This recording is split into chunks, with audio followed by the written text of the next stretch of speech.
Chers amis, les hommes demandent à Dieu des signes.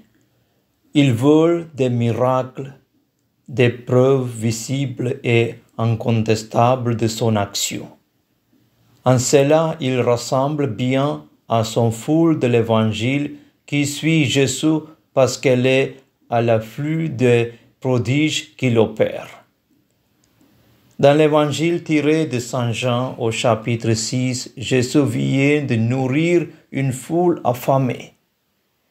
Elle vient à lui pour qu'il réponde à ses besoins ponctuels, passagers et matériels. Mais le Seigneur ne veut pas être pris pour ensemble et un souper boulanger. Il a un mieux à proposer. Il veut leur révéler une autre nourriture, un pain venu du ciel pour la vie éternelle. L'Évangile nous parle du vrai pain, le pain de Dieu, le pain de vie, le pain venu du ciel. Ce n'est pas comme le manne que les anciens ont mangé dans le désert au temps de Moïse. Le seul vrai pain, c'est Jésus. Il est le pain du ciel, celui qui donne la vie. Cette nourriture largement offerte à tous, c'est d'abord la parole de Jésus. Lui qui dit « L'homme ne vit pas seulement de pain, mais de toute parole qui sort de la bouche de Dieu ». Jésus est également nourriture par son corps et par son sang, l'Eucharistie. À la table de la parole et à la table eucharistique, c'est vraiment Dieu qui vient à nous et qui nous dévoile une fois de plus son amour, sa tendresse et sa bienveillance. Frères et sœurs, l'Évangile nous rappelle aujourd'hui que pour répondre à cette vraie faim de l'homme, Jésus vient proposer le véritable pain, le coupe-faim parfait et définitif qui exorcisera toute faim.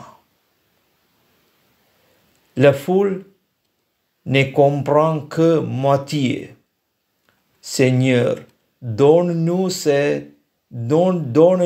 de ces pains-là que nous n'ayons plus jamais faim, que nous n'ayons plus à acheter du pain. Jésus doit alors préciser, ce pain venu du ciel est le grand cadeau du Père céleste, sans aucune comparaison avec le manne du désert. C'est ma propre personne, c'est moi qui suis le pain de la vie. Celui qui vient à moi n'aura plus jamais faim.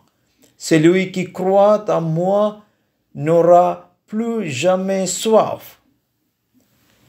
Nous comprenons mieux de lors tout le sens de l'Eucharistie. Jésus s'est fait pain de la vie pour satisfaire notre faim de Dieu.